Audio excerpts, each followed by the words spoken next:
New TV news కి స్వాగతం. ముందుగా హెడ్లైన్స్. పవన్ కళ్యాణ్ వ్యక్తిగత విషయాలను ప్రచారం చేసింది పచ్చ మీడియానే. పోసాని కృష్ణమురళి ఆరోపణలు. కోర్టు తీర్పుతో బెయిల్పై విడుదలైన కోడికత్తి సీను. ఆటో డ్రైవర్లకు అండగా బీఆర్ఎస్ పార్టీ ఉంటుందన్న ఎమ్మెల్యే పాడి కౌశిక్ రెడ్డి.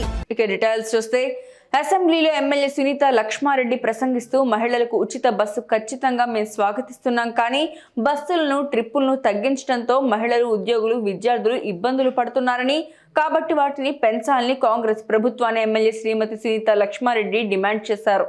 అధ్యక్ష, మరి మన మినిస్టర్ గారు మాట్లాడుతూ మేము కూడా ఇక్కడ మహిళలను మేము సపోర్ట్ చేస్తున్న మహిళలకు అంటున్నారు. అధ్యక్ష, మా పల్లా రాజేశ్వర రెడ్డి గారు మా పార్టీ తరఫున మాట్లాడుతూ స్పష్టంగా చెప్పడం జరిగింది, మహిళలకు ఏదైతే బస్ ఉచితంగా ఇస్తా ఉన్నారో దాన్ని మేము స్వాగతిస్తా ఉన్నాం, కానీ కాకపోతే మహిళలు ఇబ్బంది పడుతూ ఉన్నారు, ఎంప్లాయీస్ ఇబ్బంది పడుతూ ఉన్నారు, కాలేజ్ స్టూడెంట్స్ ఇబ్బంది పడుతూ ఉన్నారు, మళ్ళీ ట్రిప్స్ కూడా తక్కువ అవుతా ఉన్నాయి కాబట్టి దాన్ని పెంచండి, మహిళలకు ఇంకా సౌకర్యంగా ఉండాలంటే బస్సుల శాతాన్ని పెంచాలని వాళ్ళు స్పష్టంగా చెప్పడం జరిగింది. ఇంకోటి అధ్యక్ష, ఆటో డ్రైవర్ల గురించి మాట్లాడుతున్నారు. అధ్యక్ష, ఈరోజు ఆటో డ్రైవర్లు ఇబ్బంది పడుతున్నటువంటి విషయాన్ని సభ ద్వారా ఒక ప్రతిపక్ష నాయకులుగా వారు చెప్పడం జరుగుతోంది. ఒక నిమిషం అధ్యక్ష, చనిపోయినటువంటి ఆటో డ్రైవర్ భార్యలు కూడా ఇబ్బంది పడుతూ ఉన్నారు. ఆటో డ్రైవర్కి సంబంధించినటువంటి వారి యొక్క కుటుంబాలు, మహిళలు బాధ్యత వహిస్తారు, వారు ఇబ్బంది పడుతూ ఉన్నారు. కాబట్టి వారికి మీరు ఇచ్చేటువంటి 1200 సరిపోదు, నెలకు 10,000 రూపాయలు ఇవ్వమని చెప్పేసి మేము డిమాండ్ చేస్తా ఉన్నాం. ఖచ్చితంగా ఇవ్వండి, ఆ కుటుంబాలను ఆదుకోండి. చనిపోయిన కుటుంబాలకు మరి 10,000 రూపాయలు, 10 లక్షల రూపాయలు ఎక్స్గ్రేషన్ ఇవ్వాలని చెప్పేసి కూడా మేము డిమాండ్ చేస్తా ఉన్నాం. మరి ఇంకొకటి ఏంటంటే, మీరు మహిళలుగా మా గురించి మాట్లాడుతూ ఉన్నారు, మేము అడుగుతా ఉన్నాం, మహిళకు మహాలక్ష్మి అని పథకం తీసుకుని రావడం జరిగింది, దాంట్లో 3 ఉన్నాయి, వారు స్పష్టంగా చెప్తా ఉన్నారు. 2,500 రూపాయలు ఇస్తామన్నారు, అది కూడా ఇవ్వాలి. 500 గ్యాస్ తో పాటు మరి అది కూడా ఇవ్వాలని కూడా మేము డిమాండ్ చేస్తా ఉన్నాం. అధ్యక్ష, ఎన్నికలు సమీపిస్తున్న తరుణంలో ఆకస్మికంగా ఢిల్లీ పర్యటన పెట్టుకున్న ముఖ్య ఉద్దేశం ఏంటని ముఖ్యమంత్రి జగన్మోహన్ రెడ్డిని తెదేపా పోలిట్ బ్యూరో సభ్యుడు బోండా ఉమామహేశ్వరరావు ప్రశ్నించారు. ఏం పని నీకు? 60 రోజుల్లో ఎలక్షన్ పెట్టుకుని ఇప్పుడు ఢిల్లీ వెళ్ళావు, దేనికి వెళ్ళావు? చంద్రబాబు నాయుడు గారు, అక్కడ అమిత్ షా గారు, లేదంటే నరేంద్ర మోడీ గారు జాతీయ స్థాయిలో ఎన్డీఏకి దూరమైనటువంటి గతంలో పార్టీలన్నిటిని కూడా జాతీయ స్థాయిలో, ఆంధ్రాలో కాదు, భారతదేశంలో ఎవరైతే వాళ్ళకి దూరం అయ్యారో, గతంలో వివిధ రీజన్స్లో దూరం అయ్యారో వాళ్ళందరితో వాళ్ళు కలిసి రిక్వెస్ట్ చేస్తూ ఉన్నారు, మీరు మళ్ళా రండి, జాతీయ స్థాయిలో ఇండియాని ముందుకు తీసుకెళ్లేదానికి మీరు సహకరించండి చెప్పి వాళ్ళకు జాతీయ స్థాయిలో బీజేపీ పార్టీ ఒక డిసిషన్ తీసుకుంది. దానికి దేశం మొత్తం, మహారాష్ట్ర కానీ, బీహార్ కానీ, యూపీ కానీ, లేదా ఇంకోటి కానీ, మధ్యప్రదేశ్ కానీ, ఏదైనా సరే అన్ని చోట్ల నుంచి ఆ లీడర్స్ ఎవరైతే ఎక్కడైతే ఉన్నారో మళ్ళా దేశం కోసం కలిసి పనిచేద్దాం అని వాళ్ళు రమ్మంట చంద్రబాబు నాయుడు గారు వెళ్ళారు. సరే, మాట్లాడుకున్నారు, ఏం మాట్లాడుకున్నారు ఇంకా మాకు తెలియదు, చెప్తారు. నీకులాగా లోపాయకార ఒప్పందాలు మేము పెట్టుకోం, మాదంతా ఓపెన్గా ఉంటుంది. నీకులాగా సీక్రెట్కి వెళ్ళి కాళ్ళకి మొక్కటం, కాళ్ళకి నమస్కారం పెడతాం, సాష్టాంగన కాళ్ళకి నమస్కారం పెడతాను, మళ్ళీ ఇక్కడికి వచ్చి మెడలో ఉంచుతాను అని తిరుపతిలో ప్రధానమంత్రి గారిని ఫస్ట్ కలిసినప్పుడే కాళ్ళకి దండం పెట్టి ఈ పిచ్చి పనులు మేము చెయ్యం. దాంట్లో కూడా ఫేక్ ఫోటోలు వదిలారు మీరు, దాంట్లో కూడా ఫేక్ ఫోటోలు వదిలి ఆ ఫోటోల్ని మేము మళ్ళా ఒరిజినల్ ఫోటోలు ఏంటో చూపించాం. వైసీపీ పార్టీది ఫేక్ బతుకులు, ఫేక్ సర్వేలు, ఫేక్ ప్రచారాలు. ఆ పార్టీయే ఫేక్ పార్టీ, ఆ జగన్ బతుకే ఫేక్ బతుకు. నేను అడుగుతా ఉన్నాను, జగన్మోహన్ ఏం పని నీకు? చంద్రబాబు నాయుడు గారిని ఎన్డీఏ లీడ్ చేస్తున్నటువంటి మోడీ గారు, అమిత్ షా గారు రమ్మన్నారు, ఆయన వెళ్ళాడు మాట్లాడతానికి. సరే, ఆ డిసిషన్స్ ఏమైనాయో మేము ఓపెన్గానే చెప్తాం, నీకులాగా ముసుల్లోకి వెళ్ళాం, మేము ఓపెన్గానే పొత్తులు ఏదైనా ఉంటే ప్రకటిస్తాం, లేకపోతే లేదని చెప్తాం. నీకేం పని? మాతో కలవద్దని చెప్తానికి వెళ్ళావా? చంద్రబాబు గారితో పొత్తు పెట్టుకోవద్దని వెళ్ళావా? లేకపోతే పొత్తు పెట్టుకున్నందుకు నీకు ప్యాంట్లు తడిసిపోయినాయా? పెట్టుకుంటున్నారేమో తడిసిపోయినాయా? తాడేపల్లిలో ఒండుకు బయలుదేరి అర్జెంటుగా బయలుదేరి వెళ్తే చీపో అన్నాడు అమిత్ షా నిన్ను.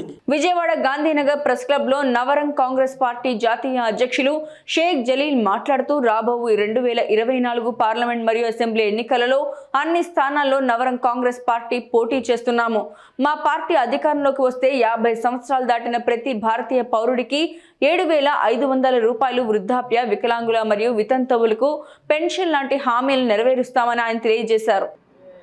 నరేంద్ర మోడీ కేంద్ర ప్రభుత్వం వచ్చినాక ముస్లింలపై, క్రైస్తవులపై అనేక దాడులు నిర్వహిస్తున్నారు. మరి వేలాది మంది చనిపోతూ ఉన్నారు.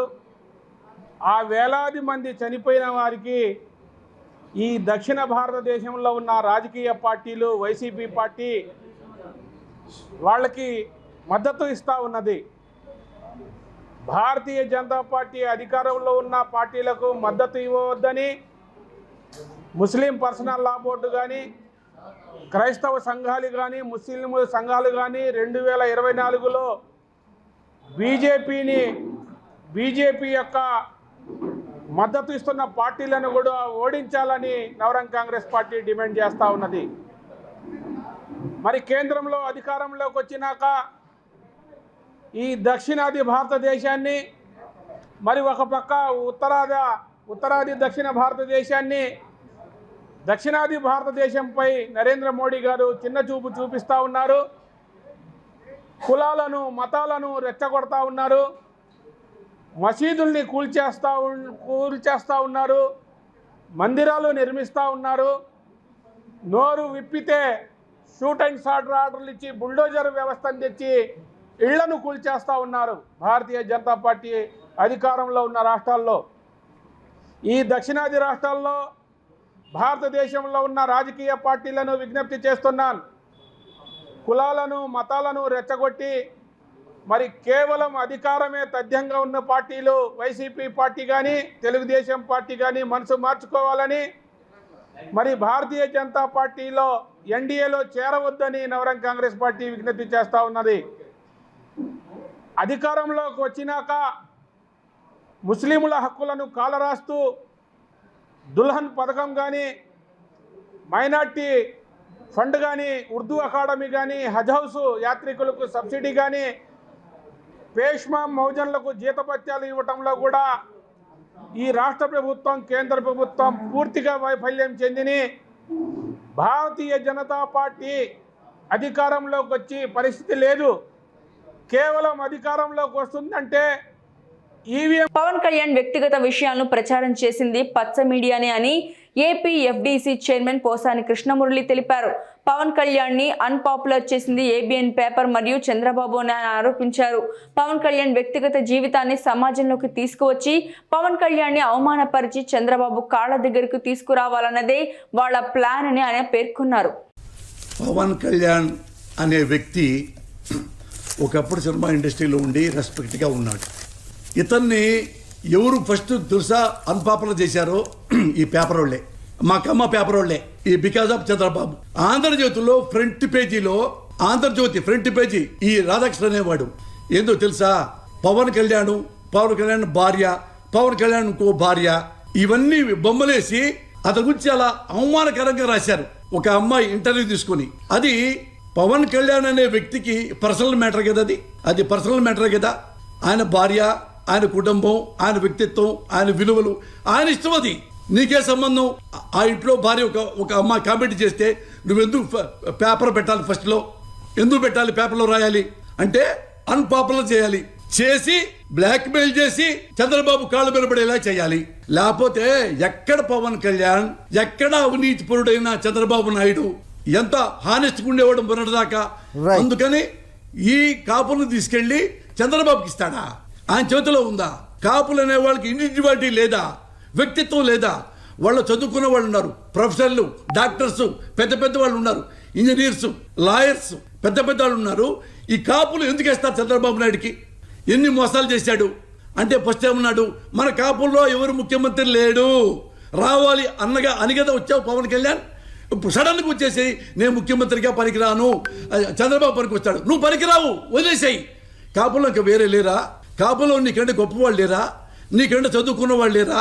నీకంటే బుద్ధి గల వాళ్ళు లేరా? ఉన్నారు కదా. ఇంకొకటి పెట్టు కాపులో ముఖ్యమంత్రిగా. ఏ కాపులు ఎవ్వరు ముఖ్యమంత్రిగా పనికిరారా? నువ్వు కూడా పనికొస్తావా? చివరికి నువ్వు కూడా పనికిరావా? ఓన్లీ చంద్రబాబు పనికొస్తాడా? అవినీతి పోటు పనికొస్తాడా? వెన్నుపోటు దాడి పనికొస్తాడా?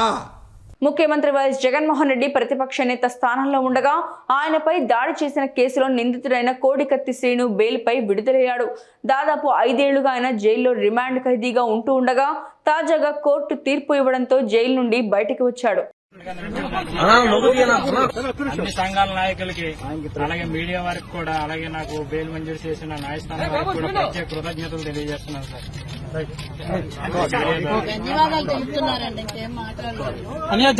చంద్రబాబు కాసేపు కనబడకుండా దాక్కుంటే వెంటనే ఒక ఫేక్ సర్వే బయటకు వచ్చిందని, వ్యవస్థలను మేనేజ్ చేయడం, కుటుంబాల మధ్య చిచ్చు పెట్టడంలో బాబు దిట్ట అని ఎన్నికల ముందు వచ్చే వేషగాళ్లందరికీ చంద్రబాబే నాయకుడని, అమిత్ షాను చంద్రబాబు కలవలేదు, కలిస్తే ఆ ఫోటో చూపించాలి అని నందమూరి లక్ష్మీ పార్వతి ఆరోపించారు. ఒక గంట 2 గంటలో ఎవ్వరికి కనపడకుండా సీక్రెట్ ప్లేస్లోకి వెళ్ళిపోయి ఏం చేస్తే ఏంటంటే తెల్లారేసరికి ఒక సీ వాటర్ సర్వే వచ్చింది మనకి. ఈయన కనపడకుండా పోయిన దానికి అదేవిధంగా అమిత్ షా గారి అపాయింట్మెంట్ అన్నారు, అది కూడా అబద్ధం అని తేలిపోతా ఉంది. బహుశా నడ్డా గారు కలిసారేమో, ఎందుకంటే ఏ ఫోటోలు లేవు. కానీ దాని మీద ఇప్పుడు వాళ్ళు ఇస్తున్నటువంటి బిల్డప్ చూస్తూ ఉంటే ఏబిఎన్ వాళ్లే పిలిపించారని, అదేవిధంగా అసలు ఈయన అవసరం వాళ్ళకి ఎంతో ఉందట. 400 సీట్లు గెలుచుకునేటువంటి బీజేపీ పార్టీకి, ఎన్డీఏకి చంద్రబాబు నాయుడు, ఇక్కడ 3 ఎంపీలు గెలుచుకున్న చంద్రబాబు నాయుడు, ఇతని అవసరం అట వాళ్ళకి చాలా ఉందట. అందుకనే పాపం వెంటబడుతున్నారట బీజేపీ పార్టీ. కనీసం ఈ రాష్ట్ర నాయకత్వం పురంధరేశ్వరంటికి చెప్పేదేముంది వదిన గారు? అందువల్ల చంద్రబాబు నాయుడు గెలవాలని కోరుకున్న ఆమె బీజేపీ కంటే తెలుగుదేశం పార్టీకి ఎక్కువ ప్రాధాన్యత ఇస్తున్న వ్యక్తి. అందువల్ల వాళ్ళెవరు కూడా ఖండించకపోవటం దురదృష్టం. మొన్న పీఎం గారిని కూడా ఇష్టం వచ్చినట్టుగా ఆమె వచ్చింది ఈ మధ్యనే, కొత్త యాత్రికురాలి రాష్ట్రంలోకి. అది ఇలాంటి వాళ్ళందరూ కూడా వస్తారు. ఎందుకంటే నేను ఇదే చెప్తున్నాను, ఈ రోజు కూడా ఆంధ్రప్రదేశ్ ఎలక్షన్లు వచ్చేస్తుండేసరికి రకరకాల వేషగాళ్ళంతా కూడా తయారవుతున్నారు. ఈ వేషగాళ్ళందరికీ ఎవరు నాయకుడయ్యా అంటే మళ్ళీ చంద్రబాబు నాయుడే. ఈ చంద్రబాబు నాయుడు ఆడించేటువంటి అతను పాత్రధారులు వీళ్ళని, సూత్రధారి అతనైతే పాత్రధారులు వీళ్ళంతా కూడా.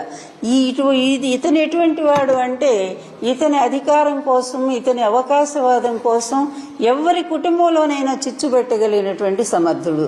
డిఎస్సి నోటిఫికేషన్ లో ఒక్క పీఈటీ పోస్ట్ కూడా లేకుండా 80,000 పీఈటీ అభ్యర్థులకు అన్యాయం చేస్తారని, ప్రభుత్వం 4,000 పీఈటీ పోస్టులతో స్పెషల్ డిఎస్సి తక్షణమే విడుదల చేయాలని డివైఎఫ్ఐ ఆధ్వర్యంలో అలంకార్ ధర్నా చౌక్ నందు నిరసన కార్యక్రమాన్ని చేపట్టారు.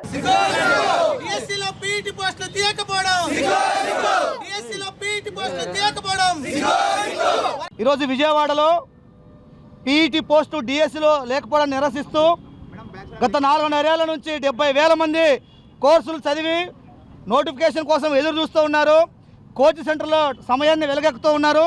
కానీ ఈ నోటిఫికేషన్లో ఒక్క పోస్ట్ అంటే ఒక పోస్టు పీఈటీకి లేకపోవడం ఇంతకన్నా సిగ్గుచేటు ఇంకోటి లేదు.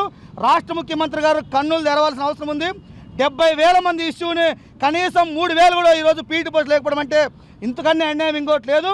ఈ కోర్సు ఇంతకు ఉందా లేదా ఈరోజు అధికారులు చెప్తా ఉన్నారు. ప్రభుత్వ అధికారులు ఎక్కడ ఉంది అని చెప్పి అంటున్నారు. ప్రభుత్వమే ఒక పక్క కోర్సులు రన్ చేస్తా, మరో పక్క వాళ్ళ భవిష్యత్తు ఏంటి అనేటువంటిది అడుగుతున్నాం. అందుకని రాష్ట్ర ముఖ్యమంత్రి ఇప్పటికైనా నేల తలరాసి చేసిన తప్పును ఒప్పుకొని పీఈటీ పోస్టులను మెన్షన్ చేయాల్సిన అవసరం ఉంది. లేని పక్షంలో డివైఎఫ్ఐ వ్యాయామ ఉపాధ్యాయ సంఘం పెద్ద ఎత్తున రాష్ట్ర వ్యాప్తంగా ఆందోళన చేస్తాం. ఖచ్చితంగా మెగా డిఎస్సీ ఇవ్వాలి. మెగా డిఎస్సీలో కనీసం 4,000 అయినా పీఈటీ పోస్టులు ఇవ్వకపోతే మాత్రం రాబోయే ఎన్నికల్లో తగిన శాస్త్రీయ ప్రభుత్వానికి చెప్తామని సందర్భంగా తెలియజేస్తా ఉన్నాం. ఎన్నికల్లో భాగంగా పాదయాత్రలో భాగంగా జగన్మోహన్ రెడ్డి గారు ప్రైమరీ స్కూల్లో పీఈటీ పోస్టులను మన ప్రభుత్వం రాగానే భర్తీ చేస్తామని చెప్పి అధికారంలోకి వచ్చిన తర్వాత మాట్లాడడం జరిగింది. అదేవిధంగా మెగా డిఎస్సీ చేస్తాము, అందులో పీఈటీ పోస్టులు భర్తీ చేస్తామని చెప్పి పీఈటీ పోస్టులు తీయకపోగా డిఎస్సీలో ఒక్కటంటే ఒక్క పోస్టు కూడా పీఈటీ పోస్టులు తీయలేదు. యూజీడీ కోర్సు రన్ అవుతుంది. ఇదే విషయము కమిషనర్ గారిని అడిగితే మేము ఈ కోర్సు రద్దు చేసి 3 సంవత్సరాలు అవుతుందని చెప్పి కమిషనర్ గారు మాట్లాడడం జరుగుతోంది. మరి ఈరోజు చూస్తే రాష్ట్రంలో యూజీడీ కోర్సు రన్ అవుతోంది. పీసెట్లో యూజీడీ కోర్సుని మెన్షన్ చేస్తూ ఉన్నారు. మరి కోర్సు చేసినటువంటి విద్యార్థులకి మీరు ఉద్యోగాలు చూపించకపోవడం చాలా బాధాకరం. దాదాపు ఉమ్మడి రాష్ట్రం తెలంగాణ, ఆంధ్రప్రదేశ్ ఉన్నప్పటి నుంచి దాదాపు 70,000 మంది ఈ ఆంధ్రప్రదేశ్లో యూజీడీ కోర్స్ కంప్లీట్ చేసి 5 సంవత్సరాలుగా డిఎస్సి కోసం ఎదురు చూస్తుంటే ఒక్క పోస్ట్ అంటే ఒక్క పోస్ట్ కూడా తీయకుండా డిఎస్సి ఏ విధంగా నిర్వహిస్తారు? ఈరోజు స్కూల్లో 117 జీవోని తీసుకొని వచ్చి విద్యా వ్యవస్థను నిర్వీర్యం చేసే పద్ధతుల్లోనే పరిపాలన కొనసాగుతూ ఉంది. జగన్మోహన్ రెడ్డి గారు, విద్యాశాఖ మంత్రి బొత్స సత్యనారాయణ గారు మీటింగులకే పరిమితం అవుతున్నారు తప్ప ఎక్కడా కూడా అభ్యర్థులకు న్యాయం చేసే పద్ధతుల్లో ముందుకెళ్ళలేదు. 2 సంవత్సరాల క్రితం టెట్ ఎగ్జామ్ పెట్టి 4 లక్షల మంది పాస్ అయితే ఈరోజు డిఎస్సి విడుదల చేస్తామని చెప్పి 6,200 పోస్టులు ఇస్తారా మెగా డిఎస్సి అడిగితే? అదే పీఈటీ పోస్టులకు సంబంధించి కూడా అందులో మెన్షన్ చేయకపోవడం అనేది బాధాకరం. అయ్యా జగన్మోహన్ రెడ్డి గారు, ప్రతి వ్యక్తుల మీద తల మీద చేతులు పెట్టి మిమ్మల్ని సింధుని చేస్తా, పివి సింధుని చేస్తా, జ్యోతి సురేఖను చేస్తా, పుల్లాల గోపీచంద్ లాంటి క్రీడాకారులను తయారు చేస్తా అన్నారు. మరి పీఈటీలకే భవిష్యత్తు లేకపోతే క్రీడాకారులను తయారు చేస్తారా అనేది ఎంతవరకు వాస్తవం అనేది కూడా అర్థం చేసుకోవాలి. అందుకనే పీఈటీ పోస్టులు ఈ మెగా డిఎస్సీలో ప్రకటించాలి. ప్రకటించకపోతే ఆందోళన కొనసాగుతూ ఉంటుంది. రాబోయే రోజుల్లో తగిన మూల్యం చెల్లించుకోవాల్సి వస్తుందని కూడా హెచ్చరిక జారీ చేస్తా ఉన్నాం. Okay, thank you.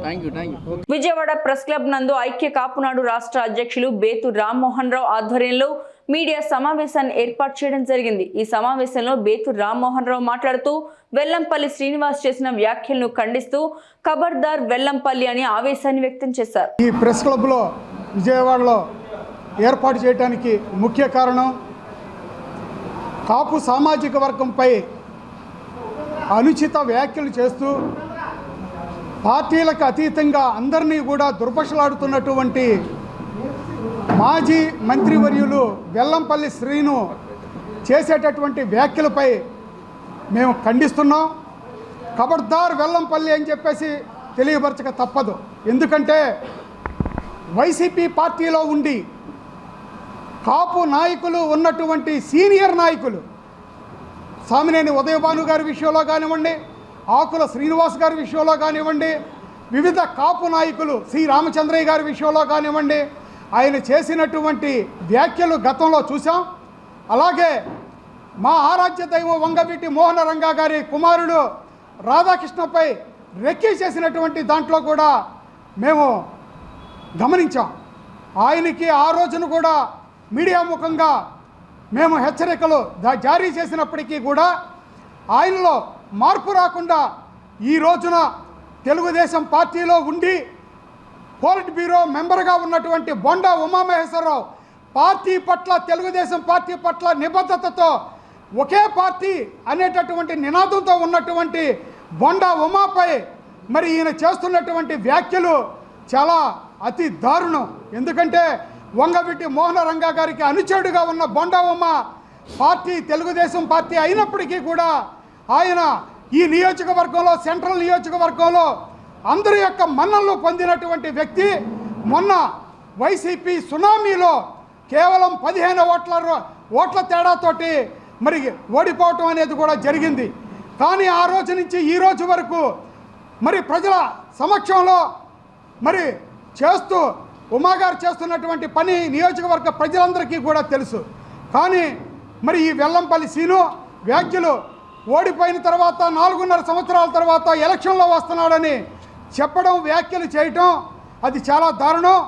మరి వన్ టౌన్లో ఉన్నటువంటి వెల్లంపల్లి సీను గారిని మరి అదే సామాజిక వర్గానికి చెందిన మరి వైశ్య సోదరులందరూ కూడా ఇతని యొక్క పీడ ఎప్పుడు వదులుతుందా అని చెప్పి మరి వన్ టౌన్లో ఉంటే గనక ఓటు వేయమని చెప్పేసి చెప్పిన తరుణంలో ఆటో డ్రైవర్లకు బీఆర్ఎస్ పార్టీ అండగా ఉంటుందని ఎమ్మెల్యే పాడి కౌశిక్ రెడ్డి తెలిపారు. ఆయన మీడియాతో మాట్లాడుతూ దాదాపు 6.5 లక్షల ఆటో డ్రైవర్లకు బీఆర్ఎస్ పార్టీ ఎప్పుడూ మద్దతుగా ఉంటుందని, ఏ ఆటో డ్రైవర్ కూడా అధైర్యపడవలసిన అవసరం లేదని, అలాగే ఆటో డ్రైవర్లను కాంగ్రెస్ పార్టీ ఎందుకు చిన్న చూపు చూస్తోందని ఆయన ప్రశ్నించారు. 21 మంది ఆటో డ్రైవర్లు ఆత్మహత్య చేసుకున్నారు అనే ఒక ఉద్దేశంతో వాళ్ళకి మద్దతుగా ఇవాళ పొద్దున నేను ఆటోలో రావడం జరిగింది. హృదయం కదిలిపోయింది. ఇలా కదిలిపోయి ఇలా పొద్దున అసెంబ్లీకి ఖచ్చితంగా ఆటోదారులకి మద్దతుగా మనం రావాలని ఒక ఉద్దేశంతో ఇంట్లో నుంచి బయలుదేరి ఆటోలో నేను అసెంబ్లీకి వస్తే ఇలా ఆటోని లోపల వరకు కూడా నన్ను డ్రాప్ చేయడానికే కూడా వీళ్ళు లోపల రానియకపోవడం చాలా బాధాకరం అని చెప్పి ఈ సందర్భంగా తెలియజేస్తా ఉన్నాను. ఇవాళ దాదాపు 6.5 లక్షల మంది ఆటో డ్రైవర్లందరికీ కూడా మేము మద్దతుగా ఉంటాం. ఏ ఆటో డ్రైవర్ కూడా ఎవరు కూడా అధైర్యపడాల్సిన అవసరం లేదు. ఖచ్చితంగా మీ వెంట బీఆర్ఎస్ పార్టీ ఖచ్చితంగా ఉంటుంది. మిమ్మల్ని ఆదుకుంటాం. మీరు ఎవరు కూడా ఆత్మహత్యకి పాల్పడొద్దని ఒక ధైర్యము ఇవాళ ఖచ్చితంగా ఇచ్చే ప్రయత్నం నేను చేసిన అని చెప్పి ఈ సందర్భంగా మీకు తెలియజేస్తూ ఇవాళ నేను ఒక్కటే అడుగుతా ఉన్నాను ఈ ప్రభుత్వం, ఇవాళ ఆటోలో వస్తే చిన్న చూపు ఎందుకు చూస్తున్నారు ఆటో వాళ్ళని నేను అడుగుతా ఉన్నాను. ఇలా ఆటోలుగా ఇవాళ నేను ఒక శాసనసభ్యునిగా ఇవాళ ఒక ఆటోలో నేను లోపల వరకు నేను రాలేదా? ఎక్కడన్నా రూల్ ఏమన్నా ఇదే కారులో వస్తేనే లోపల రాణిస్తారా? ఇదే పద్ధతి అని చెప్పి నేను అడుగుతా ఉన్నాను. ఇలా ఆటోలో వస్తే పోలీస్ వాళ్ళు ఆటో మీద దాడి చేస్తే పాపం మా ఆటో వారికి తన ఉన్న ఆటోని కూడా ఇవాళ డ్యామేజ్ చేయడం జరిగింది. ఇలా డ్యామేజ్ చేస్తే తనకి డబ్బులు ఇచ్చి మళ్ళీ నేను పంపించిన. దీన్ని నిరసిస్తూ నేను ఇవాళ బయటనే దిగి అక్కడి నుంచి నిరసిస్తూ నడుచుకుంటా లోపల వరకు కూడా ఇవాళ వచ్చినాం. అది కూడా మేము స్పీకర్ గారి దృష్టికి తీసుకుపోయినామని చెప్పి సందర్భంగా మీకు తెలియజేస్తూ ఆటో వాళ్ళందరినీ కూడా ఖచ్చితంగా ధైర్యంగా ఉండాలని కోరుకుంటూ జై తెలంగాణ, జై కేసీఆర్. బలహీన వర్గాలను మరోసారి మోసగించేందుకు జగన్ రెడ్డి కొత్త కుయుక్తులు పన్నుతున్నాడని టీడీపీ పోలిట్ బ్యూరో సభ్యుడు కొల్లు రవీంద్ర విమర్శించారు.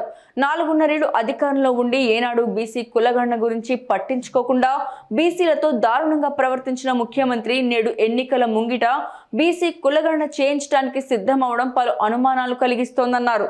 చంద్రబాబు ముఖ్యమంత్రిగా ఉన్నప్పుడే బీసీ కులగణనపై అసెంబ్లీలో తీర్మానం చేసి ఆ ప్రతిపాదనను కేంద్ర ప్రభుత్వానికి పంపారని తెలిపారు. కులగణన పేరుతో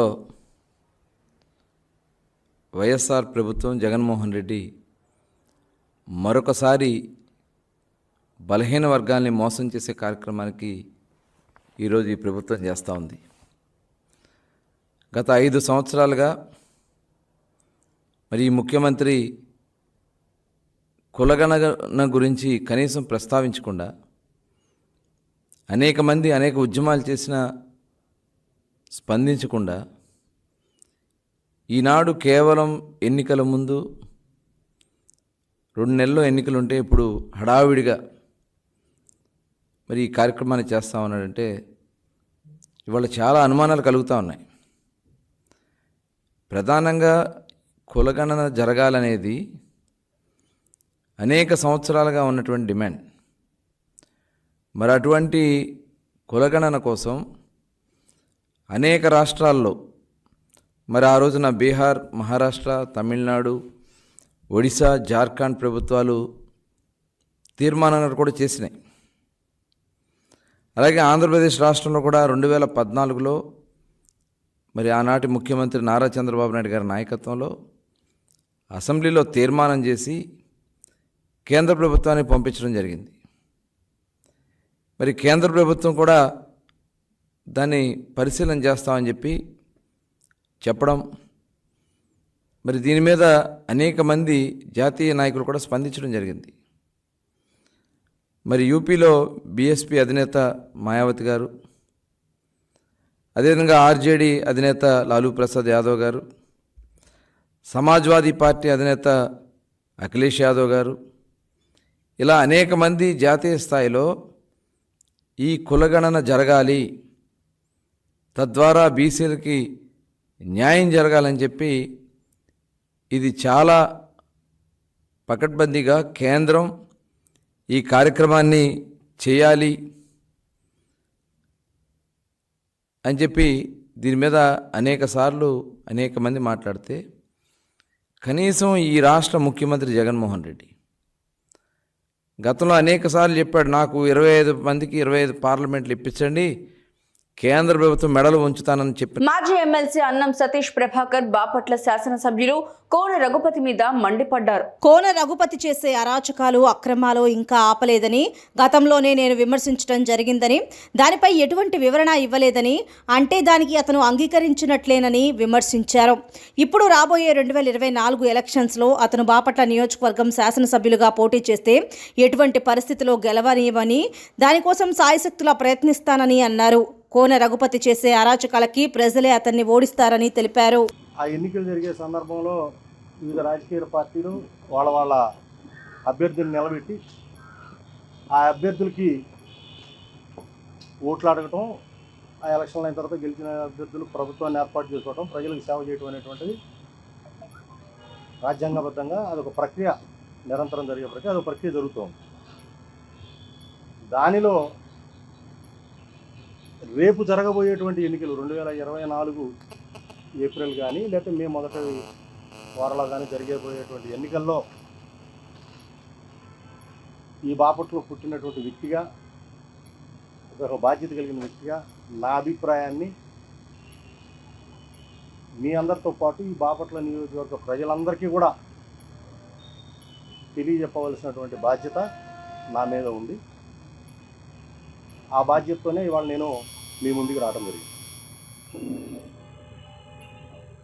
2019 ఎన్నికలైన తర్వాత వైఎస్ఆర్ కాంగ్రెస్ పార్టీ ప్రభుత్వం ఏర్పాటు చేసిన తర్వాత ఈ రాష్ట్రంలో మరి ముఖ్యంగా మన నియోజకవర్గంలో బాపట్లలో ప్రజలు వైఎస్ఆర్ కాంగ్రెస్ పార్టీకి అవకాశం కల్పించడం, ఆ అవకాశం కల్పించిన తర్వాత వచ్చినటువంటి ప్రభుత్వం, గెలిచినటువంటి ఎమ్మెల్యే గారు కానీ ఎంపీ గారు కానీ ఈ గడిచిన 5 సంవత్సరాల్లో, సుమారుగా 5 సంవత్సరాల్లో వాళ్ళు చేసినటువంటి మంచి చెడుని విశ్లేషించుకొని భవిష్యత్తులో మళ్ళా వాళ్లే కానీ పోటీ చేస్తే ప్రజల యొక్క తీర్పు ఉంటుంది. అయితే వాళ్ళు చేసినటువంటి మంచి చెడు రెండు కూడా సమాజానికి, ప్రజలకి ఒక బాధ్యత కలిగినటువంటి పౌరుడుగా ఈ నియోజకవర్గంలో వివిధ స్థాయిల్లో పనిచేసినటువంటి వ్యక్తిగా నాకు బాధ్యత ఉంది. ఆ బాధ్యతతోటే నేను 2022 ఆగస్టులో, ఒక సంవత్సరంన్నర క్రితం చాలా స్పష్టంగా చెప్పాను, ఈ నియోజకవర్గంలో ఏం జరుగుతుంది, ఎటువంటి పరిస్థితులు ఈ నియోజకవర్గంలో ఉన్నాయి, ఎందుకు ఉన్నాయి, దానికి ఎవరు కారణం, దాని మీద భవిష్యత్తు ఏ విధంగా ఉండబోతుందనే దాని గురించి చాలా స్పష్టంగా సంవత్సరంన్నర క్రితం చెప్పాం. ఆర్య వైశ్యుల కోసం ఎప్పుడూ మాజీ మంత్రి బాలినేని శ్రీనివాసరెడ్డి ముందుంటారని ఆర్య వైశ్య కార్పొరేషన్ చైర్మన్ కుప్పం ప్రసాద్ తెలియజేశారు. ఒంగోలులో మీడియాతో మాట్లాడుతూ బాలినేని సహకారంతో ఒంగోలులో ఆర్య వైశ్య ఆరామ క్షేత్రం ఏర్పాటు చేసుకుంటున్నామని, 11వ తేదీ ఉదయం దానిని బాలినేని ప్రారంభిస్తారని తెలిపారు. ఆర్య వైశ్యులకు ఏ కష్టం వచ్చినా ఆదుకునేందుకు ముందు వరుసలో బాలినేని ఉంటారన్నారు. త్వరలోనే కొణిజేటి రోజయ్య విగ్రహాన్ని కూడా ఆవిష్కరించడానికి సిద్ధంగా ఉన్నామని ప్రసాద్ తెలిపారు. రామక్షేత్రం నిమిత్తం 4 పెద్ద హాల్స్ నిర్మించాం. ఒక్కొక్కటి సుమారుగా 1000 అడుగుల పైన. ఆ అడుగుల పైన దాంట్లో వీటిలో 4 పెద్ద హాల్స్కి పెద్ద దాతలు, 1 BMR Ravikumar and family, 2 Munaga Krishnarao and family, 3 Siddha Venkatarao గారి కుమారుడు వెంకటేశ్వరరావు, ప్రకాష్ వగేరాలు వీళ్ళందరూ ఇచ్చింది. ఇక దీంట్లో చిన్న చిన్న రూములకి దాతలందరూ ఇచ్చి, మేమందరం కూడా కమిటీ మెంబర్లము భారీ ఎత్తున అమౌంట్ని ఇచ్చి ఈ యొక్క కార్యక్రమాన్ని దిగ్విజయం చేశాము. ఈ దిగ్విజయం చేసిన దాంట్లో ఈ రోజున ప్రతి మనిషికి చనిపోతే కావలసిన వసతులన్నీ దీంట్లో అరేంజ్ చేశాము. మెయిన్ కారణం ఏంటంటే వైశాఖలో మధ్యతరగతి కుటుంబీకులు చాలామంది ఉన్నారు. వారు అద్దె ఇళ్లల్లో నివసించుతూ ఉన్నందువలన ఎవరైనా వారి ఇళ్లలో స్వర్గస్థులై ఉంటే ఆ స్వర్గస్థులని వెంటనే అక్కడ ఉంచడానికి వీలు లేదు అని ఓనర్స్ ఇబ్బంది పెడతాం ఎన్నో రకాలుగా మేము మా దగ్గరకు వచ్చి విన్నవించుకున్నాయన్నీ విన్నాము. ఈ పెద్ద పనే మళ్ళీ ఎమ్మెల్యే గారి దగ్గరికి వెళ్ళి ఇది జరుగుతుందండి అని చెబితే వారు సహృదయంతో ఈ స్థలాన్ని అలాట్ చేశారు. బాలినేని శ్రీనివాసరెడ్డి గారు ఒంగోలులో ఆర్య వైశ్యుల మీద వారికి ఎంత అభిమానం ఉందో మరొకసారి రుజువైంది.